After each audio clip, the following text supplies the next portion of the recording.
Today's episode is not about what might happen.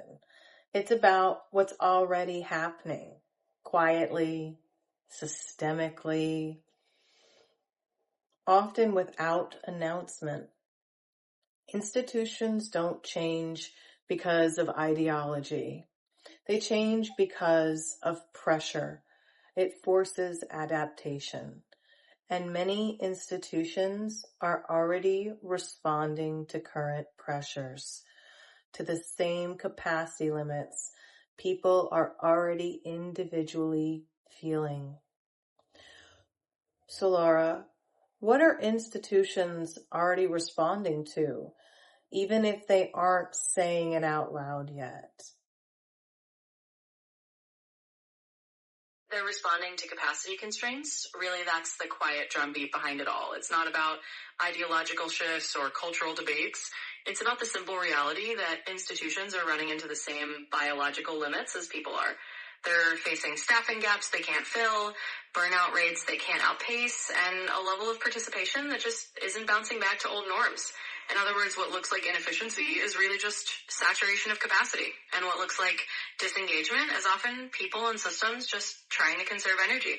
So institutions are learning they can't extract the same output from a strained system, and that's what they're quietly responding to, even if they're not putting it into words yet. Right. We try to get a little bit ahead of the curve here before they tell us what they're doing. That's how, we stay in the know. So a lot of people sense that systems are feeling different. Workplaces, schools, healthcare, public services. Nothing is collapsing or going under major reform. It's just slowly altering. What are institutions actually responding to right now? They're responding to capacity constraints, plain and simple. It's not about values, not about big cultural shifts, and definitely not about motivation. They're basically bumping into the same biological limits that people are hitting. So you've got institutions seeing that staff shortages aren't filling up, burnout rates are outpacing recovery, and participation isn't going back to what it was. Basically, they're learning that what looks like inefficiency is just saturation, and what looks like disengagement is just people conserving their energy. In other words, institutions are quietly realizing they can't get the same output from a system that's already stretched thin. Is there anything extra you can give us for this question? Because it kind of sounded a little similar to the first one. Absolutely. Let's add a little extra flavor into the mix. Imagine institutions like big old trees that have grown used to a certain weather pattern, and suddenly the climate's shifted. They're not changing because they've read a new philosophy book. They're changing because the soil is different and the resources are different. So what they're actually responding to is that underlying capacity. They're trimming back branches instead of growing new ones because they realize they've got to conserve what they have. And that means they're quietly making little adjustments like lowering expectations or extending timelines, not because they've had some grand epiphany, but because they're adapting to the real, tangible limits that everyone is feeling. So there's a bit of a natural rhythm to it. They're following the body's lead rather than leading with ideology. So is this why my Amazon Prime is now taking 2 or 3 days instead of 1? I'm just kidding. Exactly. Sometimes those little shifts in delivery times are like the canary in the coal mine, right?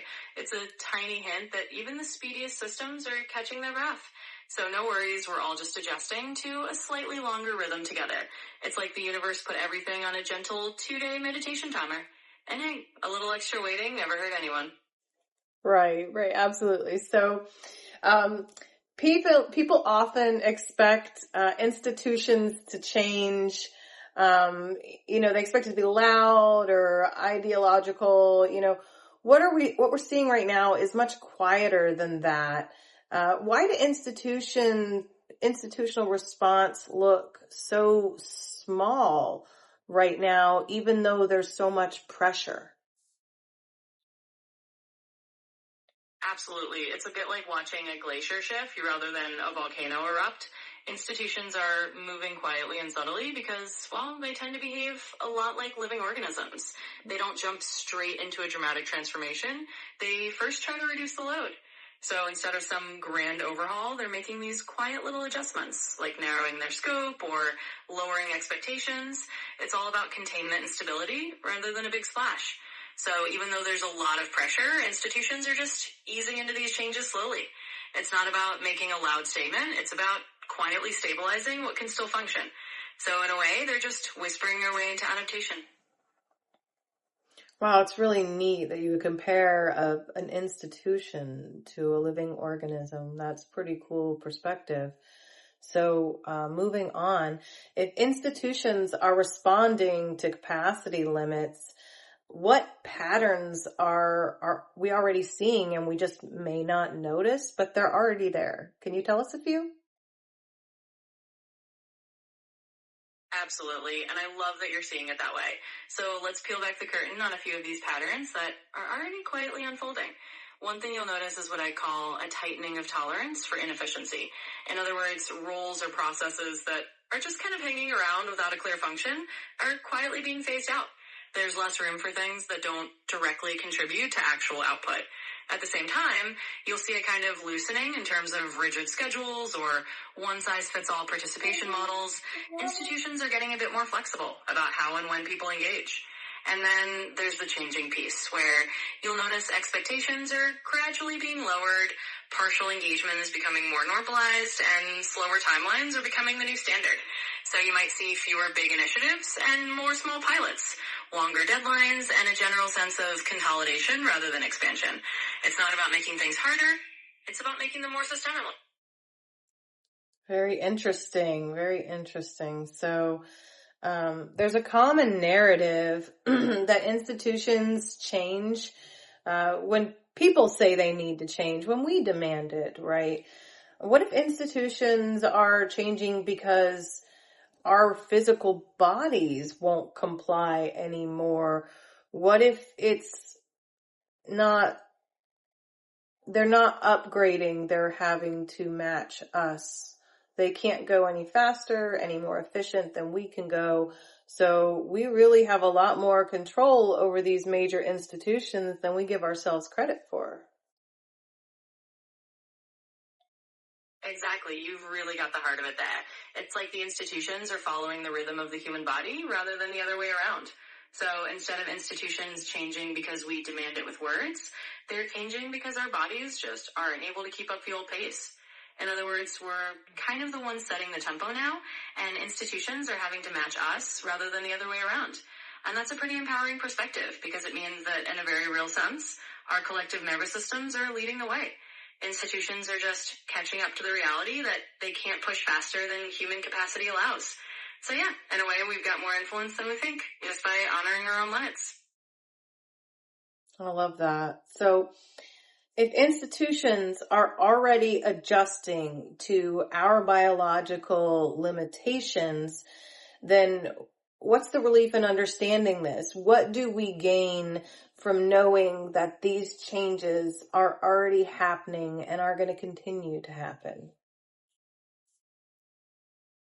It's such a great question, and the relief is actually pretty tangible. When you realize that institutions are already shifting to match human capacity, it's like giving yourself permission to let go of a little bit of that self-imposed pressure. Instead of feeling like you're somehow falling behind or not meeting expectations, you realize that the expectations themselves are shifting. And that means you're not out of sync. You're actually right on time with a new reality. So the big relief is that you can let your nervous system settle. You can stop arguing with yourself about needing to push harder or move faster. Instead, you can trust that you're actually in tune with a broader wave of change. And that understanding itself is a form of relief. It means you can move forward with a little more ease and a little more self-compassion, knowing that you're not alone in this shift. Yeah, I think it's wonderful to know how much the collective energy affects all of us and how much we're all kind of feeling similar things, and it's okay. It's okay, you know. So I'll go ahead and close this episode out. So please notice what resonates with you today and leave the rest. If this episode gave language to something you've been experiencing, please like, subscribe, leave us a comment and let us know how you're doing today. If it helped it does help others find context instead of blaming themselves for forces bigger than themselves. And to all our wayfinders, we love each and every one of you. We appreciate all of you so, so much. And our next episode, stay tuned.